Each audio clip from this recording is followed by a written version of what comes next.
for forced labour and those sort of dreadful stains and burdens on the soul of this state. Senator van Turnhout. Thank you very much. And Minister Lynch, you're very welcome to the House. The bill before us, as we've said, will transpose some, I think, very important provisions of the EU anti-trafficking directive into national legislation, and this is to be very much welcomed. Minister, I thank you for outlining the bill to us, so I'm not going to replicate what you have already said.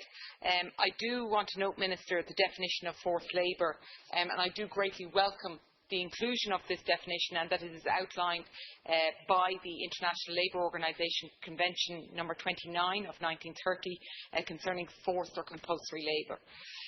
I called for a clearly defined provision on forced labour back in November last year in the context of the shocking exploitation and forced labour of Mohammed Yunus when we were debating Senator Quinn's Employment Permits Amendment Bill here in the Seanad.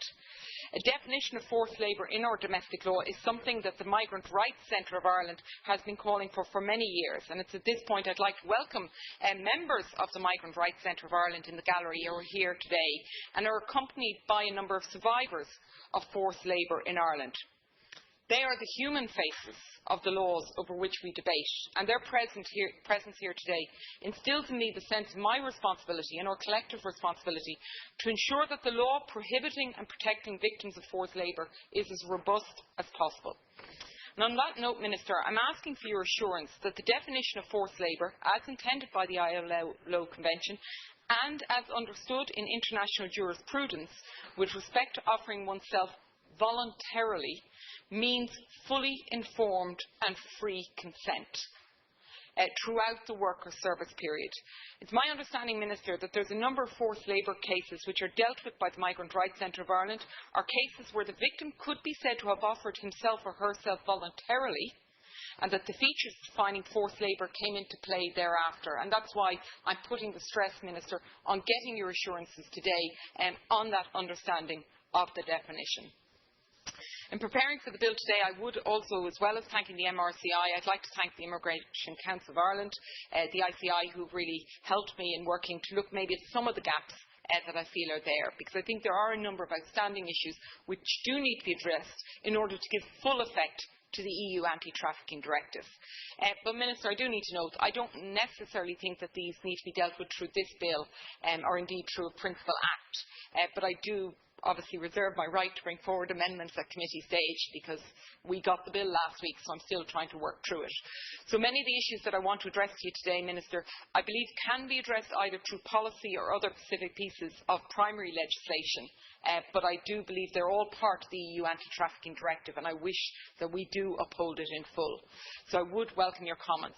Firstly, Minister, in relation to the EU anti-trafficking directive, it specifically highlights the gender dimension of the crime and requires countries to adopt a gender-specific perspective in provision of support and assistance to victims and in prevention work. And this seems to be ignored at present. And I think we need to provide a gender-neutral accommodation and services in direct provision centres, for example, Minister, that we ensure that we have this. My second concern, Minister, relates also again to direct provision, and I know you are aware, Minister, because you've been here for matters of the adjournment, that I've been actively pursuing this issue, although I do feel at times, including yesterday, that inappropriate roadblocks are put in my way, but I'm not going to be deterred. In addition to the overall gender-specific approach to service and assistance contained in Article 1, the directive also covers for appropriate and safe accommodation and assistance. And the existing policy is to secure accommodation and material assistance through the system of direct provision is actually controversial, as we know, and Senator Bradford has actually indeed raised several of the issues. And it is perceived as inappropriate by many, and I do think, Minister, we do need to address this issue. But I've asked for a Seanad debate on the issue of direct provision. Thirdly, Minister, presently for me it's unclear what the policy is in relation to provision of support and assistance to victims after the criminal proceedings. Specifying commitment in that regard would be in line with the relevant provision of the directive. Fourthly, Minister, another area that you could tell me whether it could be addressed through policy or through additional primary legislation is the issue of victims of trafficking with special needs. The EU directive obliges states, and I quote, to attend to victims with special needs, where those needs derive from pregnancy, health issues, disability, mental disorder, or a serious form of psychological, physical or sexual violence they have suffered. In that regard, it's noted that the existing administrative immigration arrangements only provide for the granting of temporary resident permit on condition of cooperation with the authorities, and considerations in relation to any of the listed special needs that I've outlined here are absent. So I'd like to know how we're going to uphold that part of the EU directive. Fifthly, Minister, presently the identification of victims of trafficking is extended to a limited category of victims and appears to be a non-transparent and unlimited in time process. Even though the authorised personnel is trained and well familiar with the international guidelines for the identification of victims, there has not been agreed any structure for this process, the number of interviews, minimum criteria and time limits to give effect to the directive's provisions for early identification. And this is in addition to the problem that the vast number of victims remain ineligible to the procedure of identification. Sixthly, Minister, the EU directive obliges the state to ensure victims have access without delay to counselling and in accordance with the role of victims in the criminal justice system to legal representation, including for the purpose of compensation. Presently, victims in Ireland have access to legal counselling provided by the Legal Aid Board by referral from the Garda National Immigration Bureau. However, access to legal representation has to be considered in full, in my opinion.